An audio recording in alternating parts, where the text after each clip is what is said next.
All right, and we are live. Good evening po sa inyong lahat mga kaguro. And of course, welcome back to Gurong Pinoy. This is day 3 of our final coaching for general education. And tonight, we are going to still discuss those items that came out in January 2022 na let. So again, those of you who can just watch, those who can only watch a full-length video are the members of Team Piaget. If you are still not a member of Team Piaget, please do send a message to our Facebook page if you are watching us on our Facebook page right now. Is going to be the same Facebook page where you will be sending your message. Or if you are watching us on our YouTube channel, again, your video is just a snippet. So send a message through our Facebook page that's still Gurong Pinoy.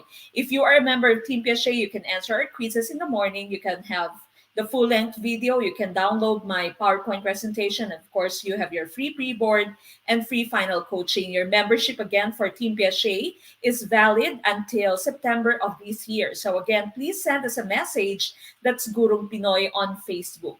Now, again, as I've mentioned, this is General Education Final Coaching 3. But before we start, of course, let's all have our opening prayer.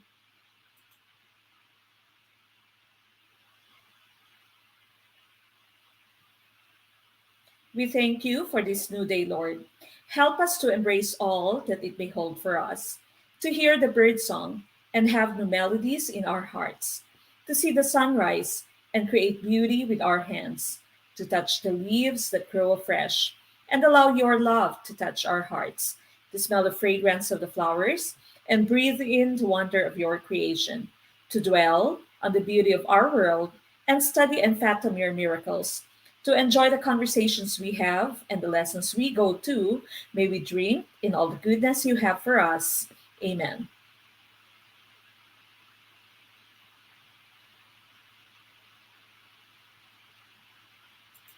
All right, so again, as I've mentioned, this is General Education Final Coaching 3. If you are still not a member of Team Piaget, your video is going to just be a snippet. No, napuputol po yung video natin dyan sa ating Facebook page, and dyan, of course, sa ating YouTube channel, meron lamang pong certain number of items that I can discuss. And so if you'd want to enjoy the full-length video, be a member of Team Piaget. Your membership is until September of this year. So just send a message to our Facebook page. And again, please do share this video, like, love, and share this video. It's very important that we can reach out to more people. You have a lot of classmates, you have a lot of friends, neighbors, or also going to be taking the let. So again, please do share Gurong Pinoy so that we can also help them. Now, another thing, you can also support us by sending us your stars whenever we go live on Facebook, and of course, super chat, super stickers when we go live on YouTube. Maraming salamat po. And of course, welcome sa lahat ng ating mga newbies, no? Marami tayong newbies, new members ng Team Piaget. Welcome. And marami kanina yung mga bago pa lamang nag-answer ng ating quizzes. Okay? So again, become a member of Team Piaget and you will not regret, no? Lahat po ng materials natin nandun. Kahit na kaka-member nyo pa lamang, lahat po ng videos nandun sa Team Piaget. And so kung member ka po ng Team Piaget ay doon ka po manood sa Team Piaget para dire-diretso po yung inyong panunood. Kasi sa ating Facebook page again and sa ating YouTube channel ay snippet lamang po yung ating video. All right, now, again, please do share this video, like, love, and share this video. It's very important that we can reach out to more people. And if you are done sharing, liking this video, we are going to start. There's still like 300 people who have not liked or loved this video.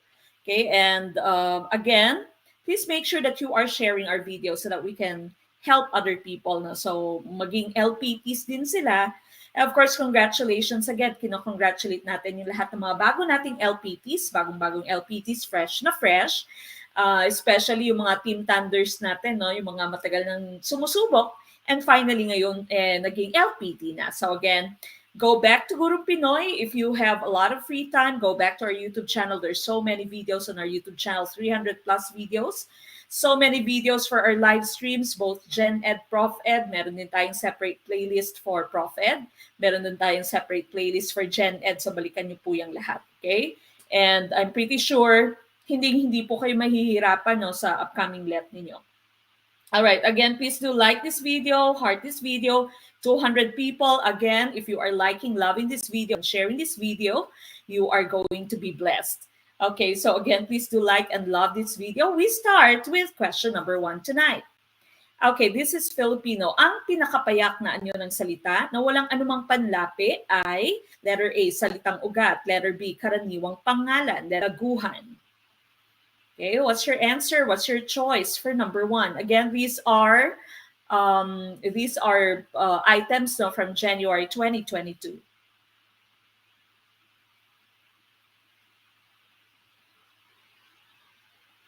Maraming salamat, Sir Weird Lips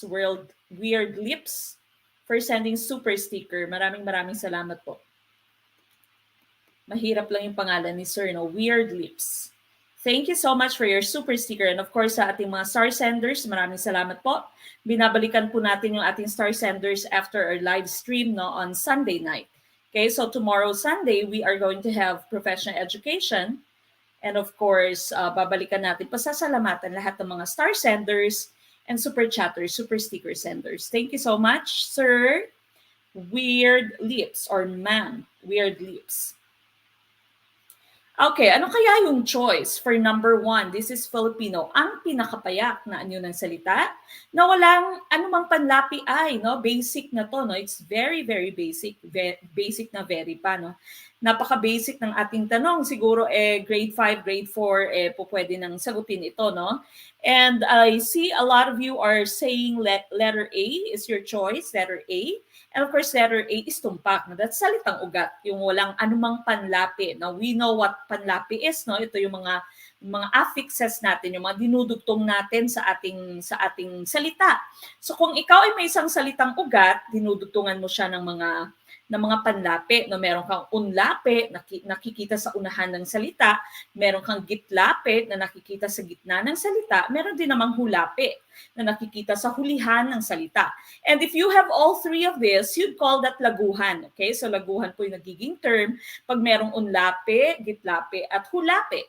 Ang karaniwang pangalan naman, this is common noun. Okay? So common noun ito, hindi siya proper noun, no? Hindi siya pantanging pangalan. Ito ay pangalang pambalana. No? So karaniwang pangalan, common noun. For example, you say bansa, babae, guro, no? Sa karaniwang pangalan lamang ito, hindi sila mga pangalang pantangi. And of course, when you say diptongo, ito naman yung ibig sabihin ng diptongo natin. Sa Filipino, ito ay mga salitang binubuo ng mga letra na may patinig, yung inyong A, E, I, O, U, at sinasamahan ng katinig ng letrang W at Y. Okay? So, for example, in the word sayaw, no? Meron kang A, W. So, that would be your diptongo. Okay, so again, in number 1, the correct choice would be letter A, salitang ugat. All right, we move on with number 2. This is science. Ozone is a layer of gas in the stratosphere that deflects much of the sun's harmful ultraviolet radiation. Without it, all life on Earth would be irradiated and the landscape would be turned into an apocalyptic wasteland. The ozone layer is destroyed by, is it letter A, hydrocarbons, letter B, salts, letter C, CFCs, or letter D, acid rain? Now, once again, these were items from January 2022, no? So, maaring meron tayong mga bagong LPTs dito na nakikinood ngayon, bumabalik, no? At alam nilang, nakita nila yung mga items na ito sa kanilang licensure exam for teachers. Ayan, si Sir Al-Rashid. Sabi niya, good evening sa mga newbies. No? Isa na siyang LPT. Congratulations again, Sir Al-Rashid. Dati din nating member, dating Team Piaget member.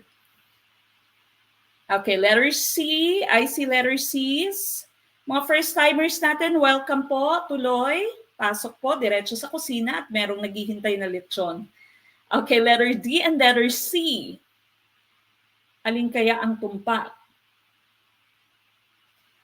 Okay, so sabi dito, yung ozone daw ay yung layer of gas in the stratosphere that deflects much of the sun's harmful UV radiation. Okay, so dinideflect niya, no? Iniiwas niya tayo sa UV radiation because of course we know that UV rays are very harmful. They can cause skin cancer and they can kill plants on Earth. Okay, and of course, without it, all life on Earth would be irradiated. No? So lahat ng life sa lupa ay ay mapipinsala kapag walang ozone layer. But now we know that the ozone layer has holes already, no? Meron na siyang mga butas. Now the question is, the ozone layer is destroyed by, is it letter A, hydrocarbons, letter B, salts, letter C, CFCs, or letter D, acid rain? Okay, the correct choice here would be letter C, CFCs, or what we call chlorofluorocarbon. We are going to look at this in our next slides. Okay, so hindi po hydrocarbon, hindi salt, hindi CFC, at hindi din acid rain. Okay, let's take a look at your slide. So this one right here is a slide explaining your ozone layer depletion. Okay, so you have your ozone layer. So again, as we've mentioned, it shields the Earth from UV rays. So it can be found in the stratosphere, the layer in your atmosphere, which is above the troposphere. No? And of course, when you say chemicals that are depleting ozones, this would be your CFC. Unang-una, that was our choice. So this is choice C, yung ating answer kanina. So aerosols, refrigerants, solvents, nakikita mo ito sa inyong aerosol spray cans, yung mga pabango nyo, yung like Axe, no? For example, yung mga gumaganon, yung mga ini-spray lamang, yan po yung may mga CFC. Sa inyong refrigerator, may CFC. Sa inyong aircon, may CFC, no? So because of all these use of CFCs, the ozone layer is now harmed. Okay? So meron na siyang mga butas, okay? And so we know global warming is real, no? And climate change is real. Kahit nga dati yung isang lugar ay hindi binabaha, ngayon bahain na because of course of climate change, okay? So it's CFC. CFC is what we are looking for. Now let's take a look at the rest of your choices. Hydrocarbon, this was choice A. Yung hydrocarbon, when you say hydrocarbon, these are special types of molecules that are made up of only hydrogen and carbon. Okay, so hydrogen lamang at carbon yung kanyang component. You have 4 different types here. Yung alkanes mo, these are hydrocarbons that would only have all single bonds. Single bonds lamang lahat. Alkenes are hydrocarbons with at least 1 double bond.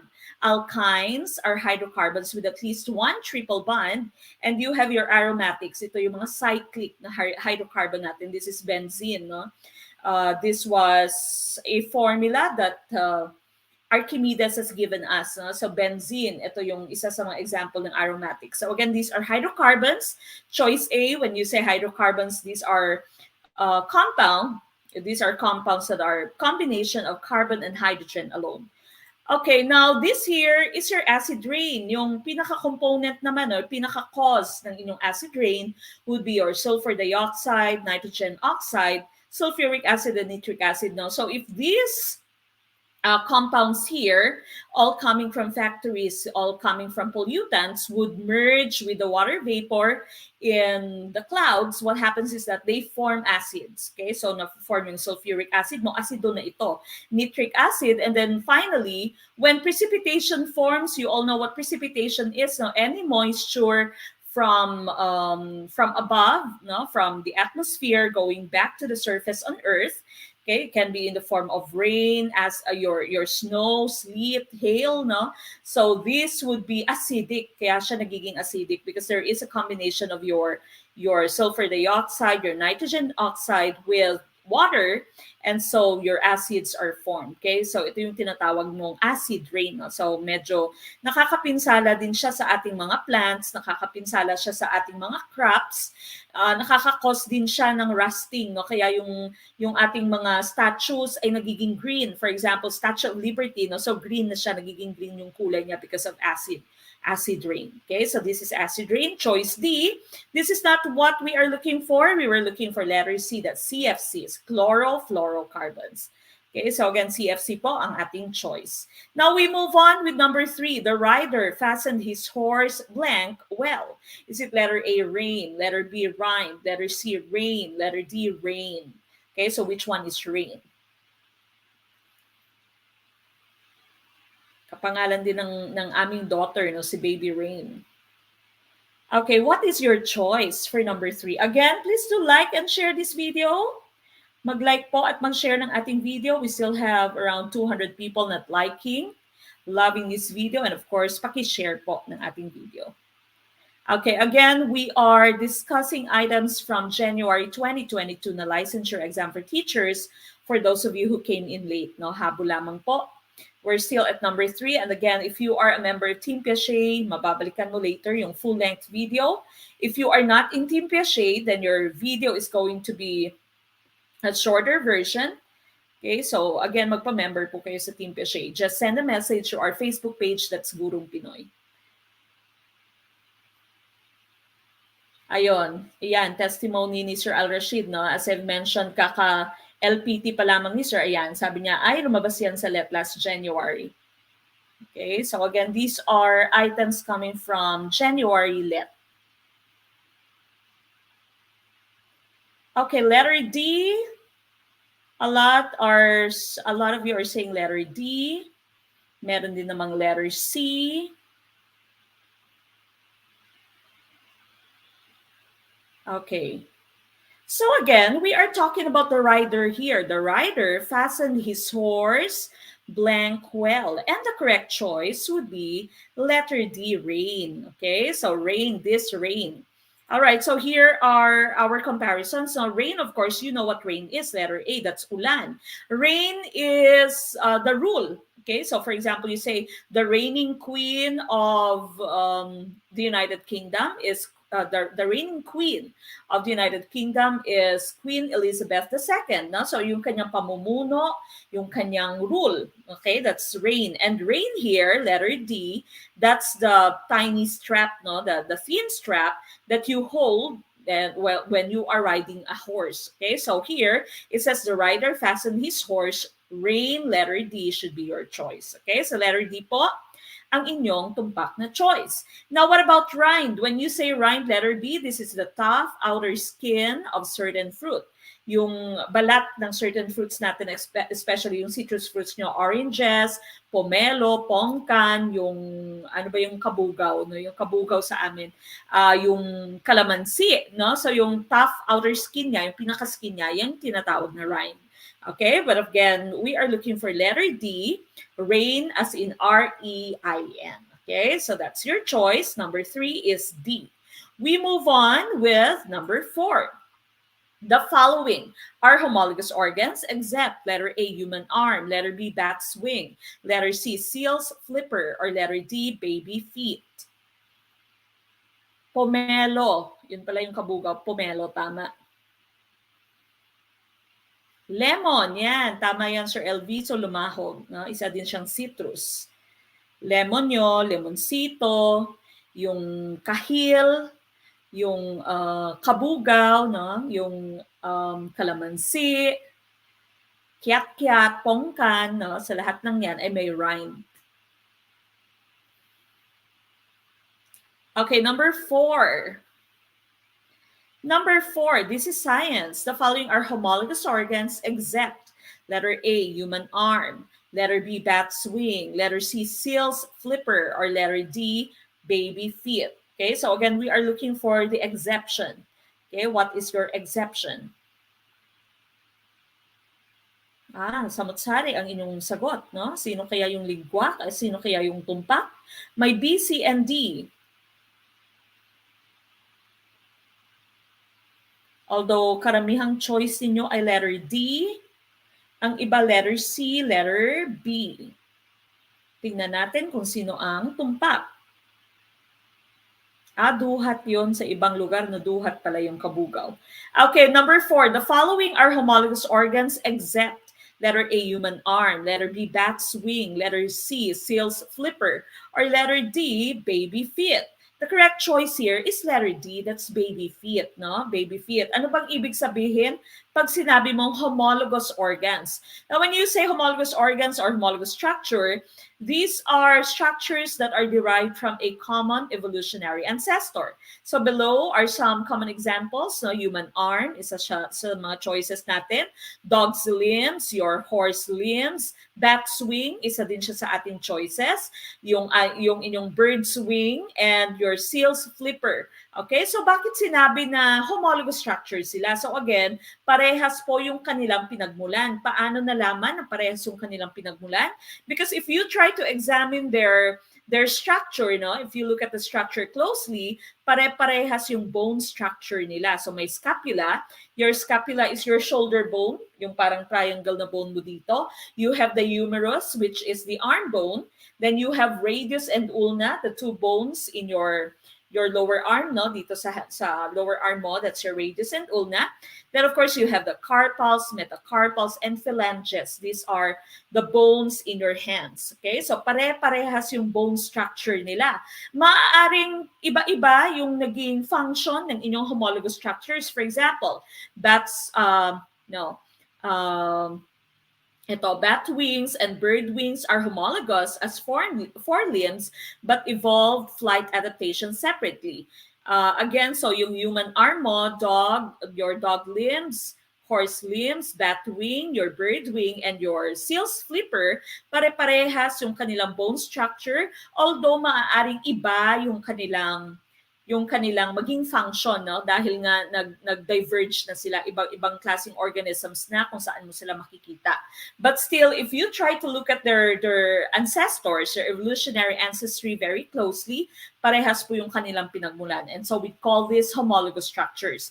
Yung mali kanina was letter D, no? So yung letter D po natin ay mali dahil feet yung sinabi. So wala kang makikitang radius and ulna, no? Sa inyong feet or sa inyong leg, makikita mo doon ay tibia and fibula. So iba yung bone structure ng inyong paa, especially ng baby, when you compare this with these homologous structures. Napuntahan natin yung analogous, no? Kasi may nagsasabing analogous structures. Ito naman yung analogous structures mo. These are body parts, kabaliktaran siya ng homologous structure mo. Again, yung homologous structure, the same structure but it might be different function. Yung inyong analogous structure naman, similar in function but their structure is different. Okay, so that means their evolution is separate. Okay, so wala silang common ancestor. For example, yung bat wing, bird wing, insect wing mo, pare-parehas. Their functions are all the same. It's for flying, okay? But their structure is different. If you try to look at the structure, yung bat wing mo at bird wing, maaring parehas, no? Halos magkaparehas. Pero yung insect wing mo ay iba. Okay, so that's analogous structure. So again, yung analogous at homologous po ay opposite, no? Yung homologous structure, they might play different functions, but their structures are the same. But when you say analogous structures, their function is the same, but their structure is different, no? And so we will say that their ancestors are not common. They don't have any common structures. Now, this right here is another type of structure. Malabasin ito sa let, no? Vestigial structure. This is part of your anatomy or behavior that no longer seems to have a purpose in the current form of an organism. So that means ito yung mga parte ng ating katawan na wala ng role, no? Wala ng function, wala ng literal na function. So examples for this would be your appendix, okay, your goosebumps, no, pag tumatayo yung balahibo mo. Wisdom teeth, these are all vestigial organs. Another common example for this would be the pelvic bone of whales. Okay, so wala na silang function. These are vestigial structures. Another example in the case of humans would be your cocci. No? Yung cocci, sometimes it can also be pronounced as coccyx. Yung ating tailbone, di ba sabi dati, meron daw tails yung humans, but eventually, because we are not using our tails, no, we have lost, it has lost its function, and so eventually, naging vestigial structure na lamang siya. Lumiit siya ng lumiit. Okay? So tandaan, pag hindi po ginagamit yung isang body structure, siya ay lumiliit at eventually nawawala po yung kanyang function. So kung anumang body part meron ka, dapat ginagamit mo para lumalaki siya, gumaganda, gumagaling yung kanyang function. No? Kasi pag hindi mo siya ginamit, liliit po siya ng liliit. Okay? Hanggang sa mawala yung kanyang function. Kung inyong nakikita na sa mga kapatid nating paralitiko, yung mga paralyzed, no? Yung mga persons with disability, yung mga paa nila ay maliit, no? Maliliit yung mga paa nila because of course they're not using it. Okay? So again, whatever body structure you have to use it para hindi mawala yung function niya, para maging malaki siya, no? So kung hindi niyo po ginagamit yan, ay liliit ng liliit hanggang sa mawala na po siya ng function. Okay? But then again, we are looking for your homologous structures. Now, so homologous structures po, letter D is our exception. Okay, number 5. Mr. Robles ordered a merchandise listed as $20,000. The invoice received showed the net price of $17,500. Find the discount. Is it letter A, 12.5%, letter B, 13%, letter C, 14.29%, or letter D, 15%? Sir Renan Puerto, congratulations. Dati nanonood lang ako dito sa review ni ma'am. Salamat po ma'am. LPT na din. God bless. God bless po. And of course, congratulations sa ating mga LPTs. Mga first-timers, hello po. Welcome, welcome again sa ating mga first-timers. Sa ating Team Thunders, no, yung mga nakailang taon na dito. Again, welcome pa rin. And of course, kinagagalak natin na sila ay nag-grow at sila of course ay siguradong papasa, no? Dahil matagal na sila dito sa Gurong Pinoy.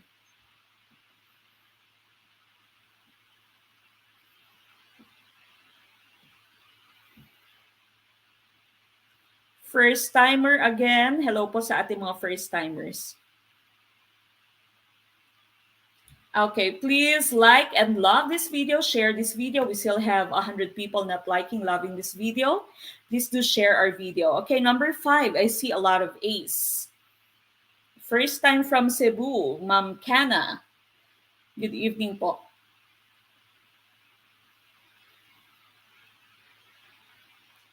Okay, letter A. Let's go back to your question. So again, umorder si Mr. Robles. The merchandise was listed as $20,000. Okay, $20,000. Now, yung invoice na na-receive niya showed the net price of $17,500. So what's the discount? Okay? So of course, so that we can get the discount, kukunin muna natin yung difference from yung difference ng ating original price, no, and the net price. And so 20,000 minus 17,500, yung pinaka-discount niya, no, discount na nakuha ni Mr. Robles was 2,500. And so now yung tanong natin, what percent of 20,000 is 2,500? Now again, as I've told you, no, as I've been telling you several times, so every time we'd have this type of question, of in math is multiply, no? So sa math po, yung of ay multiply, yung is equal, no? So that's the equal sign. And so you can say blank percent times, that's of, times 2,000 is, which is equals 2,500. We are looking for this blank right here. And so, para makuha natin siya, we need to move 20,000 to the other side. No? Since multiply sila, we need to divide both sides by 20,000. So by doing that, we can cancel 20,000 here, and we have blank percent is 2,500 divided by 20,000. And so your answer would be 0.125. That's in decimal form. In percent form, that would be 12.5%. And so letter A is tumpak. No? So letter A is tumpak for number 5. So again, if you are a member of Team Piaget, you don't need to copy anything dahil mapopost po ito later. No? The entire video, full-length video will be posted in Team Piaget. Hindi po sila nawawala sa Team Piaget. Yung video nyo, kahit hindi nyo i-download, nandiyan na po sa Team Piaget. And of course, your PowerPoint presentation will also be shared there after our discussion. Okay, so letter A for number 5, that's tumpak. Okay, now we go to number 6. Plants are also called autotrophs. What process is unique among these organisms? Is it letter A, cellular respiration, letter B, photosynthesis, letter C, growth, or letter D, reproduction? Okay, si Sir Rick Belidiano, congratulations. Sobrang thankful po ako sa Gurong Pinoy dahil ang laking tulong ng vids nyo sa GenEd and Prof Ed. 89 po ang score ko sa GenEd and 90 sa Prof Ed. 87 po ang ratings ko sa LEP, di ba? Ang taas ng rating ni Sir. Congratulations, Sir Rick. Okay, so again, tutok lamang po sa Gurong Pinoy. Balikan po lahat ng ating videos, no? Yung mga videos natin even in the past. Balikan po yung lahat. Ayan, si Sir Edgar Peralta, nagpapasalamat din. Good evening po, Mamek. Team Thunder, LPT na po. Thank you po, Mamek, and sa Gurong Pinoy. Makinig sa turo ni Mamek at sa kanyang panalangin para sa ating future teachers. God bless po. Okay, so Sir Edgar Peralta, Team Thunders, no? Ito yung mga unit earners natin. Pag sinabi natin Team Thunders, unit earners po ito sila, no? So medyo mature na, marami ng karanasan sa buhay, nag-unit earner, gusto maging LPT, and of course, nag-enroll dito sa, naging member ng Gurong Pinoy. At ngayon ay LPT na nga si Sir Edgar Peralta. Congratulations po, sir.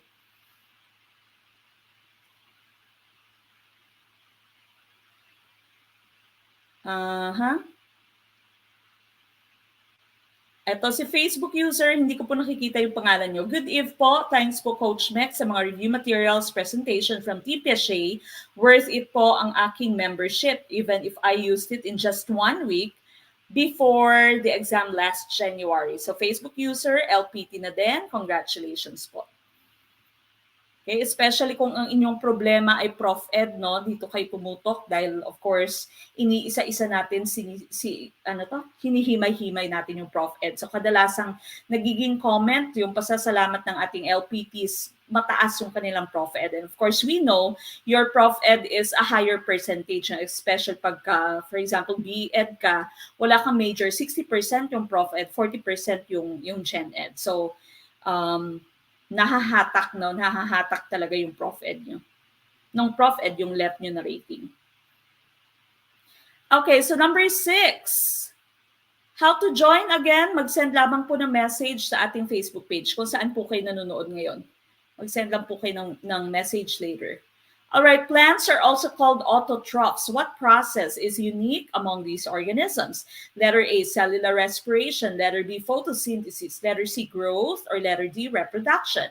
Now, when you say autotrophs, this is a term used for organisms that can make their own food. Ito yung mga organismo, yung mga living things that can make their own food. That means yung plants mo nga, no, they can make their own food. Maarawan lang sila, they can produce their own food in the form of glucose, no? So sugar, carbohydrates. So tayo, hindi pwedeng magpaaraw lang tayo, busog ka na, no? So tayo ay kumakain talaga. We are not autotrophs.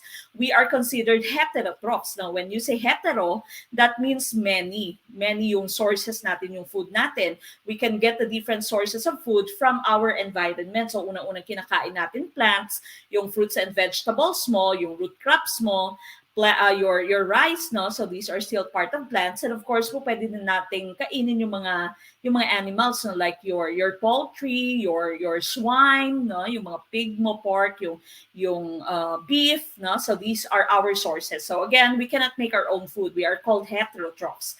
Now the question is, if plants are called autotrophs, they can make their own food, what process is this? No? So what process is unique among these organisms? Cellular respiration, photosynthesis, growth, or reproduction? And the tumpak na choice here would be letter B, that's photosynthesis. Remember, photosynthesis is how plants make their own food. Okay, so this right here is the general formula, the general equation for photosynthesis. Okay, so you have 6 molecules of carbon dioxide plus 6 molecules of water. And in the presence of sunlight, no, as harnessed by the chlorophyll in your plant's leaves, the plants are able to make glucose and oxygen. So yung pinaka main product po dito ay glucose, that's a sugar. Ang oxygen is a waste product. It's a byproduct. Bakit byproduct or waste product? Dahil hindi po siya ginagamit ng plants. Now, this is given off into the atmosphere, no? Given back to the environment. And of course, ito naman yung ating binibreathe in. Okay, so ito yung nakakatulong para tayo ay makahinga. Now, choice A mo, cellular respiration, this is the opposite of photosynthesis. So kung ano yung produkto ng photosynthesis mo, yan yung nagiging reactant, no? Diyan nagsisimula yung cellular respiration. Pag ganun naman siya. From glucose and oxygen, it's going to give you water, carbon dioxide, and ATP, which is the energy, no? Energy formed inside the mitochondria of your cell. And so if there is a question, what types of organisms can undergo photosynthesis or can perform photosynthesis, your answer would just be plants. But what types of organism can perform cellular respiration? It would be both plants and animals. Okay, so both plants and animals can do cellular respiration, but it's only plants that can do photosynthesis. Okay, so letter B is our choice. Now, C and D, These are also very similar, no, very very familiar, no, words. So growth, of course, you know this, an increase in size, po pwedeng increase in the number of cells, po pwedeng an increase in the length, no, the width of an organism. And of course, when you say reproduction, on the other hand, is this is the making of offsprings. Pag gumawa ka na ng anak, no, nagkaanak ka na, that is reproduction. Okay, but here we are looking for letter B. 7. This stratovolcano in the Philippines began its eruption in 1990 and by June 12, 1991 resulted in the second largest eruption of the 20th century. Name this volcano. Is it letter A, Taal Volcano, letter B, Mayon Volcano, letter C, Mount Canlaon, or letter D, Mount Pinatubo? Okay, so again, lumabas po yung lahat sa let, no, because we are talking about, we are actually discussing items from January na 2022 na let. Again, for those of you who are asking how to become a member, please just send a message through our Facebook page kung saan po kayo nanonood ngayon.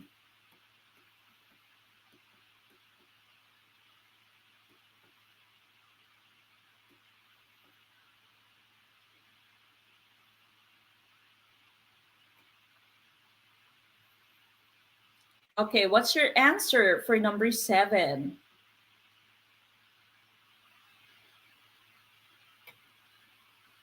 Sir John Ray Villa, congratulations, sabi ni Sir John Ray. Good eve po, unit earner po ako, no? So Team Thunder din si Sir John Ray. LPT na po ako, GenEd 82, Prof Ed 87, Major 82. Thank you po sa reviews niyo.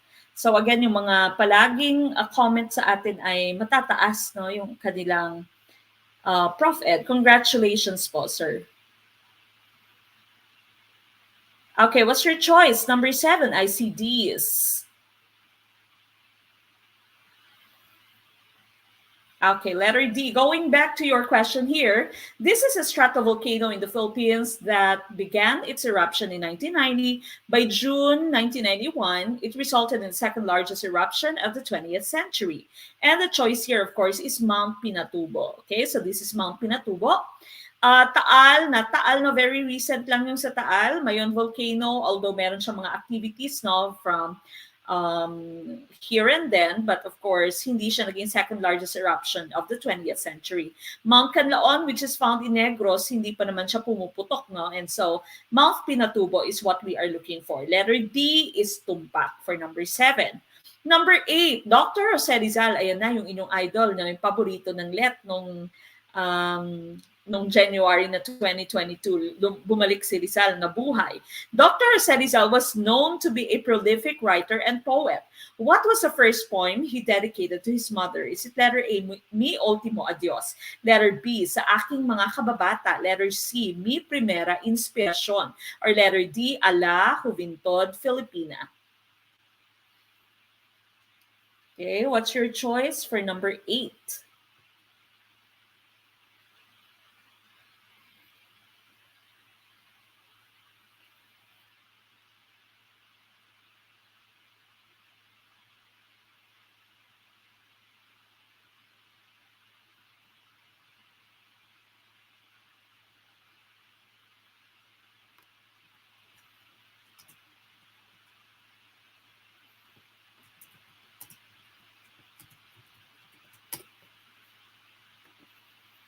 Okay, I see letter C is Mi Primera Inspirasyon. Okay, wag na nating patagalin pa. The correct choice here is letter C. No? So, Mi Primera Inspirasyon is our answer. Let's go to our slide. So, dyan na si Dr. Jose Rizal. My first inspiration or Mi Primera Inspirasyon was written in 1874. Most likely, this was Rizal's first poem that he wrote during his schooling stint in Ateneo. This poem was written in honor of his mother's birthday, as evidenced by the terms perfume of the flowers, the songs of the birds, feast your day of bloom and festive day. Okay, so Mi Primera Inspirasyon, that's 1874. My last farewell, Mi Ultimo Adios, this was choice A. And he wrote this in December 1896. This untitled poem is considered as the most celebrated poem by the national hero. Rizal's friend Mariano Ponce was the one who titled the poem Mi Ultimo Pensamiento or My Last Thought. Okay, so it was actually untitled. Wala siyang title nung siya ay nakita, no? So yung friend lamang niya na si Mariano Ponce yung nagbigay ng titulong Mi Ultimo, adjust sa Mi Ultimo Pensamiento. To my fellow children, sa aking mga kababata in 1869, some sources, this is also sa aking mga kabata. Many scholars nowadays believe that Jose Rizal was not the real author of this poem kasi sabi nila, sinulat daw ito ni Rizal nang siya ay 8 years old pa lamang pero masyadong malalim, no, yung mga words. So some people, some scholars now would claim na hindi si Rizal yung talagang nagsulat nito, but of course that is still debatable now. We still don't know which is true or what is true. Okay, so that's sa aking mga kababata in 1869. And to the Philippine youth, ala Juventod Filipina, the above is a winning poem in 1879 submitted to the literary contest held by the Liceo Artístico Literario or Artistic Literary Lyceum of Manila, a society of literary men and artists. The inspiring poem written by Jose Rizal at the age of 18 was said to be of flawless form, which aimed to implore the Filipinos to rise from indolence. Okay, so sabi niya, huwag kayong maging tamad, no? Huwag tatamad-tamad, galaw-galaw din, sabi ni Rizal sa Ala Juventod Filipina. Okay, but then again, your choice is letter C. Tumpak po yung ating letter C. My first inspiration, mi primera inspirasyon. Okay, so letter C is tumpak. Now we go to number 9. Hoping to inspire Filipinos to learn more about this saint, an art exhibit featuring works from Angono artists was done in 2012.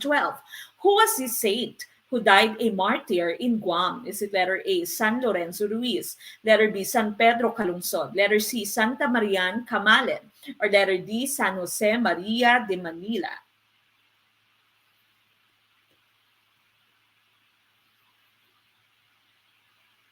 Okay, Sir Rogel, Bote Astrolabio, LPT, unit earner here. One take, pumasa naman agad. Pinapanood ko din po yung Prof Ed video nyo before nakatulong. Always do your best, guys, and let God take care of the rest. Okay, so congratulations, Sir Roger, or Rogel, LPT na Sir Rogel.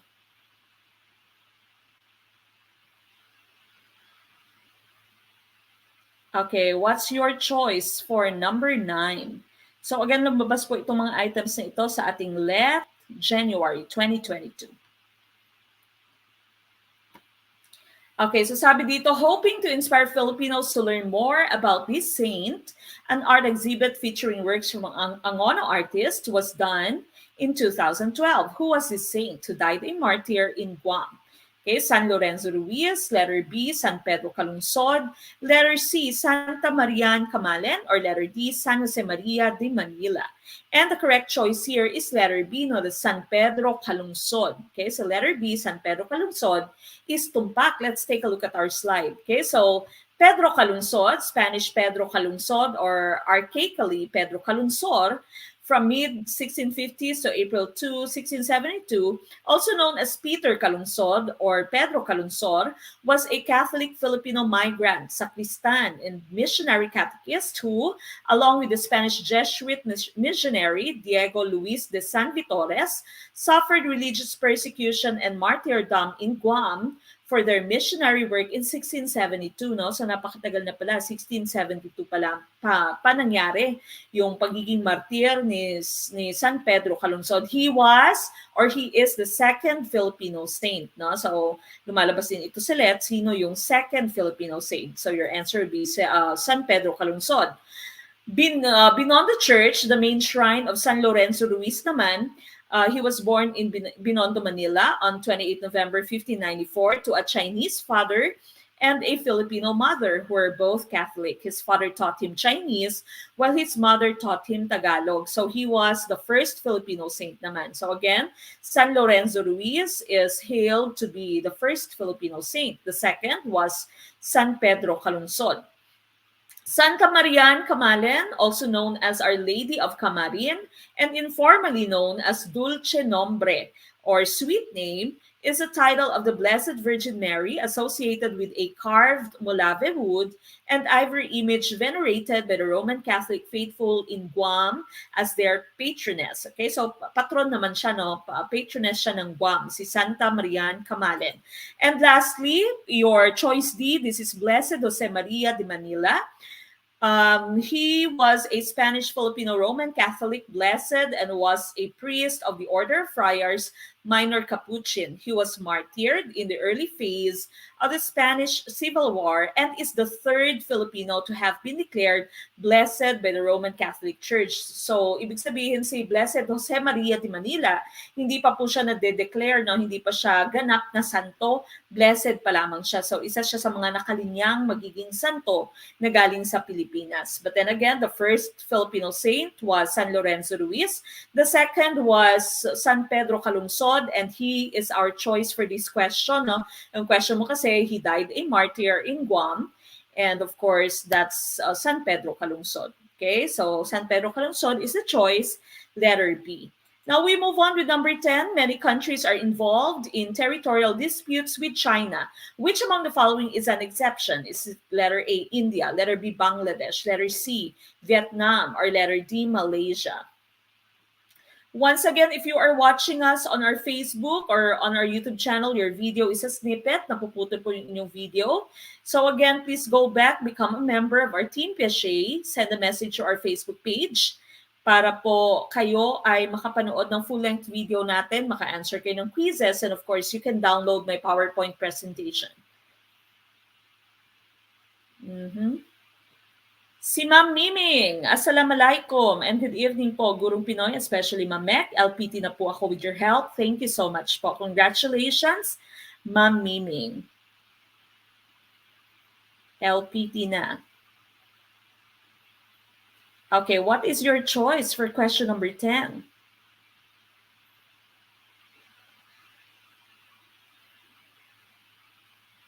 Samosari, may A and B, may D. Okay, sabi ng question mo dito, ito yung mga kaaway, no? Yung mga kaaway ng China. Many countries are involved in territorial disputes with China. Which among the following is an exception?